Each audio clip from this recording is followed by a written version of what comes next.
Pittsburgh, and we're heading to our favorite spot in the whole world. What's that, Dad? Beato's Pizza. That's right, Beato's Pizza. Best pizza in the country. So what's so special about Beato's Pizza? Beato's Pizza is unreal. They put the cheese and the ingredients on cold. And you take a bite into it, and the sensation is unbelievable.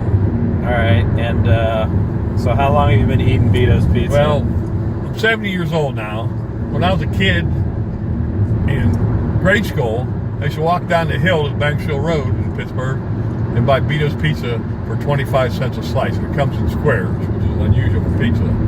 It's their own trademark. Probably costs a little more than that now, huh? $2 something at least a square. And I think the plan for tonight is we're going to hit up Rivers Casino, get some poker in, and have some fun.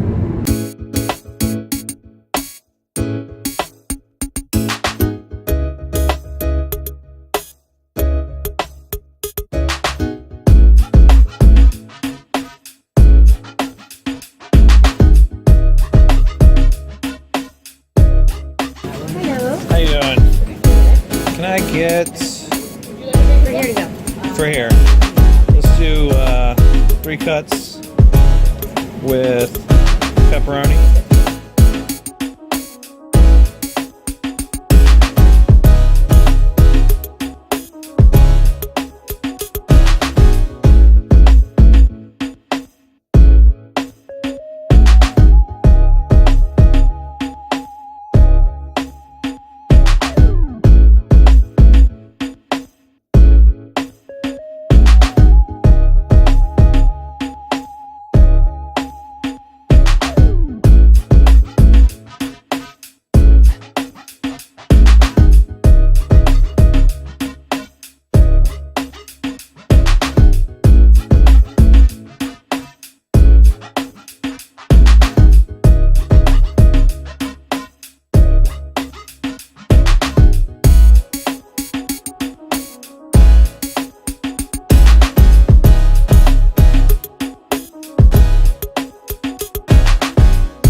All right, so it's Sunday morning in Pittsburgh. We're getting ready to go to the Steelers game at Heinz Field.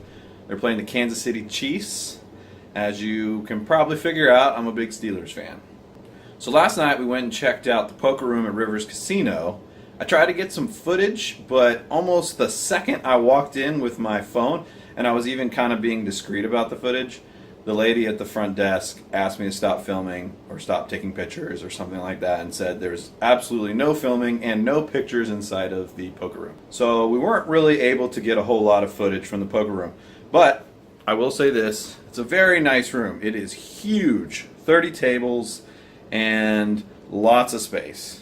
When I get there, there's a list for a 2-5 game that has about 11 people on it, and they tell me they're going to start it soon. So I hop in the 1-3 for a little bit and wait for the 2-5 seat to come open. About 30 minutes in, 2-5 comes open, and we head over to the 2-5 game. We end up playing 3 sessions at Rivers Casino, one on Saturday night, Sunday night, and Monday night. The first 2 sessions went pretty well, and the third session was a disaster. Let's go over a few hands. In the first hand, we are in middle position with pocket queens, $900 effective. There's a $10 straddle on. We raise to 35. Button calls and big blind re-raises for 150. We call and button calls, and we're going to a flop. The flop is ace queen 9 with 2 hearts. Big blind leads out for 200. We flop a set of queens, and big blind bets into us for 200.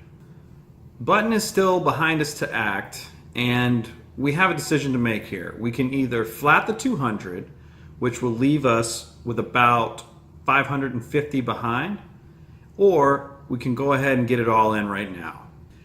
I think both options have some merit.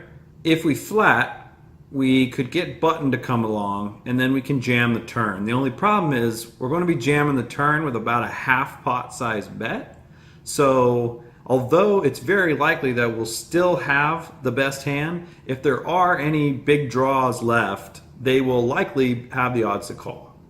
So we go ahead and jam for $750 total, and they both fold. Kind of disappointing, but the pot did have $650 in it already, and we're happy to take it down. So all those hands occurred on the first 2 days, and we ended up winning about $1,500 over the first 2 days. But on day 3, things kind of fell apart.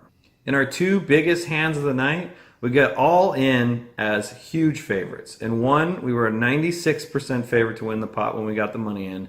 In the other, we were an 82% favorite to win the pot when we got all the money in. Both pots were over $2,000.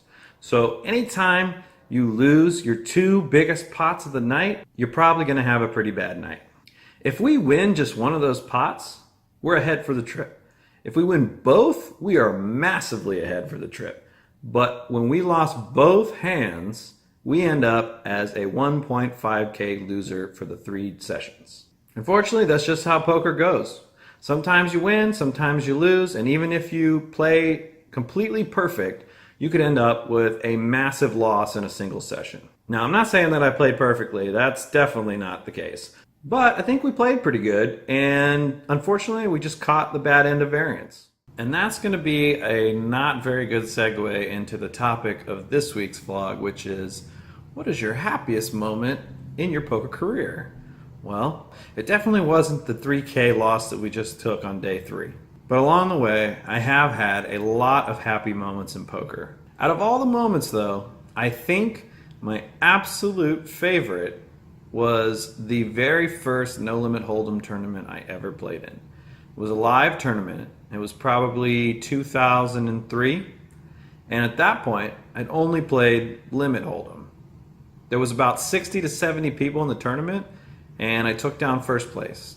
I think it was a $20 buy-in tournament, and first place was probably like, I don't know, $400, $500. But even though it was pretty small in comparison to some of the wins I've had since then, nothing could quite compare to that very first victory. It was as if something inside of me had been stirred, and 15 years later, I'm still not able to put that flame out.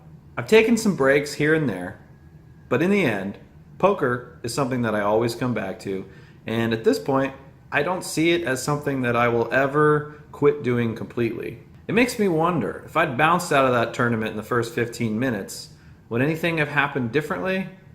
I'm gonna guess that probably not, because I'm the kind of person where if I'd have got bounced out in the first 15 minutes, I would have been studying my ass off to try to figure out how that could never happen to me again. But I gotta admit, that was a pretty sweet win, and I will never forget that for the rest of my life.